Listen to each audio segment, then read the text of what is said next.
Salut tout le monde. Après avoir étudié la répartition des échanges extérieurs marocains par produit et dégagé ses principales caractéristiques, nous allons passer à la répartition géographique de ces échanges.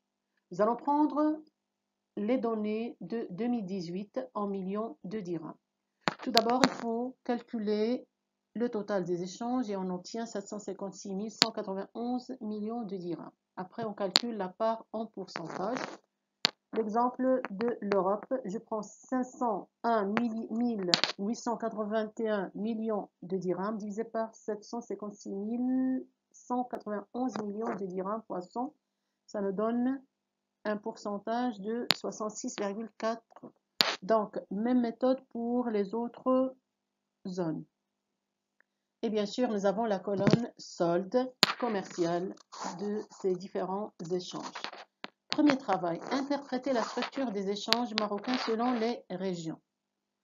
Alors, comme vous pouvez le remarquer, la première zone est l'Europe avec une part de 66,4%, suivi de l'Asie, 16,2%,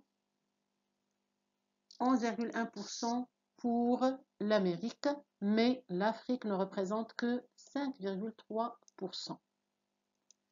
Pour l'Europe, l'Union européenne représente 58,6%. C'est une part très importante. La Chine, 6,6%. Les États-Unis, 6,8%. Les pays de l'UMA ne représentent que 2%.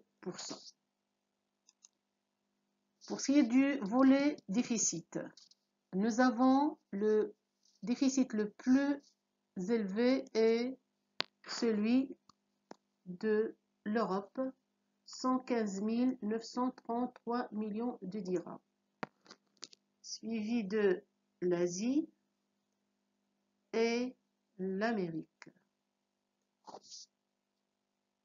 On récapitule et on note le premier volet de notre interprétation. L'Europe a accaparé en 2018 près de 2 tiers, 66,4% des échanges commerciaux du Maroc. L'Asie arrive en deuxième position avec 16,2%. La Chine représente 6,6%. L'Amérique se hisse au rang de troisième partenaire commercial avec 11,1%.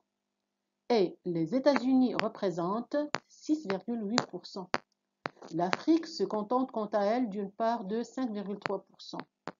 Pour l'UMA, il ne représente que 2% de ces échanges. Le deuxième volet de notre interprétation porte sur le déficit. Un déficit élevé vis-à-vis de l'Europe, 115 933 millions de dirhams. Un déficit important vis-à-vis de la Chine, 44,7 milliards de dirhams. Suivi des États-Unis, 25,3 milliards de dirhams. Et un excédent vis-à-vis de l'Afrique. La deuxième question, relever les principaux accords de libre-échange signés par le Maroc. Il a un petit travail de recherche à faire. Les principaux accords signés par le Maroc sont l'accord d'association avec l'Union européenne. Entre en vigueur le 1er mars 2000. Il constitue la base juridique des relations liant les deux partenaires. Cet accord vise à instaurer progressivement le libre-échange des produits industriels auxquels l'Union européenne a déjà accordé le libre accès, tandis que le Maroc s'est engagé à opérer un démantèlement tarifaire progressif sur une période de 10 ans. En ce qui concerne les produits agricoles, de nouvelles concessions commerciales réciproques sont entrées en vigueur en 2004. L'accord avec les États-Unis. Entré en vigueur le 1er janvier 2006, il se veut un accord relativement complet touchant quasiment à tous les domaines, en l'occurrence le libre accès progressivement au marché des produits agricoles, industriels et services. Troisième accord Maroc-Turquie, entré en vigueur le 1er janvier 2006, il prévoit l'accès immédiat des produits industriels d'origine marocaine au marché turc, alors que les droits de douane et taxes sur l'importation des produits turcs seront éliminés progressivement sur une période de 10 ans. Dernier accord, celui d'Agadir, conclu entre le Maroc et la Tunisie, l'Égypte et la Jordanie. Entre en vigueur le 27/3/2007. Projette l'élimination de l'essentiel des barrières tarifaires et non tarifaires sur le commerce bilatéral. Les produits industriels bénéficient d'une exonération totale dès la mise en œuvre de l'accord. Troisième question, à partir du graphe, interprétez la structure des importations du Maroc dans le cadre de ces accords. La structure est dominée par les échanges avec l'Union européenne, suivie des États-Unis, puis la Turquie. Et on note, la structure des importations du Maroc dans le cadre des accords de libre-échange reste dominée par l'Union européenne qui demeure le premier partenaire du Maroc, 58,6%, suivi des États-Unis puis la Turquie. La dernière question porte sur tous les documents étudiés. Caractériser le commerce extérieur marocain. Principales caractéristiques du commerce extérieur marocain. Nous allons noter les caractéristiques principales relevées au niveau de la répartition des échanges extérieurs par produit et après les caractéristiques de la répartition des échanges par zone géographique et accord de libre-échange. Le déficit commercial marocain est chronique ou structurel depuis les années 1960. Déficit commercial enregistré pendant plusieurs années. Le taux de couverture est inférieur à 100, ce qui aggrave le déficit commercial. Les termes des échanges étant globalement dégradés. En effet, le Maroc exporte le plus souvent des produits primaires et manufacturés à faible valeur ajoutée, produits finis de consommation, des produits alimentaires et des demi-produits, et importe des produits à forte valeur ajoutée, produits finis d'équipements industriels, de demi-produits et de produits énergétiques. À l'inverse des autres marchés, la balance commerciale avec le continent africain fait état d'un excédent structurel largement en faveur du Maroc. Le Maroc s'est engagé dans un processus d'ouverture depuis les années 80, matérialisé par la signature de plus de 50 accords de libre-échange. Mais il ne profite pas pleinement de cette ouverture. En effet, l'effort d'exportation reste inférieur au taux de pénétration, ce qui permet de constater que l'ouverture est plus due aux importations qu'aux exportations.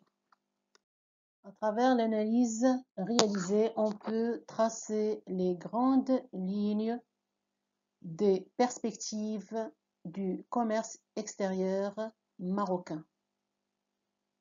L'ouverture sur l'extérieur a toujours constitué pour le Maroc un choix stratégique, jugé nécessaire pour dynamiser sa croissance et bénéficier des apports des investissements étrangers en termes de transfert technologique et de savoir-faire, de compétences en matière de gestion, d'organisation et de création d'emplois. Il a signé le GATT en 1987 pour devenir membre de l'OMC en 1994 et il a élargi son éventail d'accords bilatéraux ou multilatéraux qui donnent droit à des réductions tarifaires ou qui préconisent des arrangements commerciaux préférentiels. Cependant, pour profiter de cette ouverture, le commerce extérieur du Maroc doit d'abord être réorienté quant à sa consistance. C'est une œuvre de longue haleine qui exige la multiplication et la diversification des accords de libre-échange et des partenaires. Arrimé à l'Union européenne, le Maroc commerce de plus en plus avec d'autres partenaires comme les États-Unis et la Chine. Il mène une politique volontariste d'expansion économique vers l'Afrique. Elle exige également le développement de la diplomatie économique, de la logistique et des actions promotionnelles et la mise en cohérence des réformes sectorielles et institutionnelles. Le déploiement des avantages supplémentaires en ce qui concerne le volet exportation.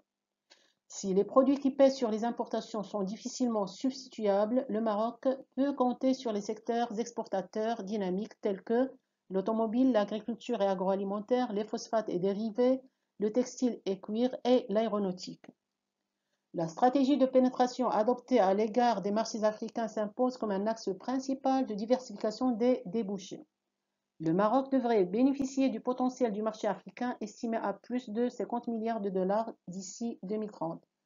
Avec la zone de libre-échange africaine, ces débouchés intracontinents du Maroc pourraient croître, même si ce développement sera contrarié par le protectionnisme croissant dans la zone, la forte concurrence que se livrent les puissances commerciales sur le continent, telles que les États-Unis, l'Union européenne, la Chine et l'Inde, et la déficience des infrastructures de transport qui contribuent à l'augmentation des coûts des échanges.